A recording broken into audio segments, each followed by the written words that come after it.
اللہ کے نبی کے پاس ایک عورت آتی ہے کسی کام سے. اللہ کے پیارے نبی صلی اللہ علیہ وسلم سے پوچھتے ہیں ازاتی زوجن انت, کیا تو شادی شدہ ہے؟ کہتی ہاں اللہ کے نبی میں شادی شدہ ہوں. آپ فرماتے ہیں کہ تو اپنے شوہر کے لیے کیسی ہے؟ کہتی ہے ما آلوہ الا خیرا, اے اللہ کے نبی میں اپنے شوہر کے ساتھ بھلائی کرتی ہوں, کوئی کمی نہیں کرتی ہوں. اللہ کے نبی نے فرمایا فانظری اینما انت منہ فانما هو جنتک و نارک, اے خاتون اپنے شوہر کا خیال رکھ, تیرا شوہر ہی تیری جنت ہے, تیرا شوہر ہی تیری جہنم ہے. میری ماں اور بہنوں, ایک مسلمان عورت شادی کے بعد اس کی زندگی کا ایک مقصد ہوتا ہے اپنے شوہر کو سکون دینا. اسی لیے اللہ کے نبی سے پوچھا گیا ای النساء خیر, کون سی عورت سب سے بہترین ہے؟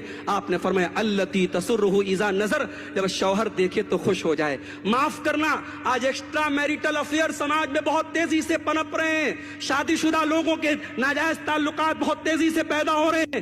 کہیں نہ کہیں اس کی وجوہات میں ایک وجہ یہ بھی ہے کہ شادی شدہ عورتیں اپنے شوہروں کے حقوق کا خیال نہیں کرتی ہیں, اپنے شوہروں کی جائز خواہشات کی تکمیل میں روڑا بنتی ہیں.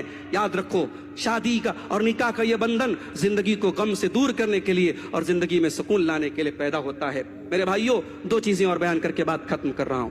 اللہ کے پیارے نبی پر درود پڑھنا, یہ غلط فہمی بھی دور کر لی جائے کہ صاحب یہ اہل حدیث لوگ نعوذ باللہ یہ نبی پر درود نہیں پڑھتے ہیں, نبی کو نہیں مانتے ہیں, نبی کا احترام نہیں کرتے ہیں. واللہ ہمارے تو مسلک اور منہج کی یہ خاصیت ہے. ہم نے بڑے بڑے ائمہ اور بڑے بڑے تابعین اور یہاں تک کہ صحابہ کرام کے اقوال و افعال کو بھی اس بنیاد پر ترک کیا کہ ہمیں اس کے مقابلے میں پیارے نبی کی صحیح حدیث مل گئی. میرے بھائی, اہل حدیث کے اوپر اگر کوئی یہ الزام لگائے کہ صاحب یہ نبی کو نہیں مانتے, واللہ ہمارے مسلک و منہج کی بنیاد محبت رسول پر ہے, اور کیوں نہ ہو محبت رسول کے بغیر کسی کا ایمان مکمل نہیں ہو سکتا. اور اسی محبت کا ایک تقاضا یہ ہے کہ پیارے نبی صلی اللہ علیہ وسلم پر کثرت سے درود پڑھا جائے. ترمذی کی روایت ہے, حضرت ابی بن کعب اللہ کے نبی سے کہتے ہیں کہ اے اللہ کے نبی, میں آپ پر کثرت سے درود پڑھتا ہوں. فکم اجعل لک من صلاتی, اے اللہ کے نبی میں اپنے دعا کا اور اپنے وظیفہ کا کتنا حصہ آپ کے اوپر درود پڑھنے کے لیے خاص کر دوں؟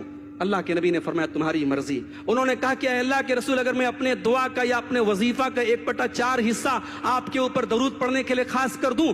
آپ نے فرمایا ما شئت فإن زدت فهو خير لك, تمہاری مرضی, لیکن اور زیادہ کر لو تو اور اچھی بات ہے. انہوں نے کہا اے اللہ کے رسول, اگر میں اپنے وظیفے کا آدھا حصہ, یعنی دعا کے لیے وظیفہ کے لیے کوئی وقت خاص کر لیا, اب اس کا آدھا حصہ میں آپ پر درود پڑھوں گا.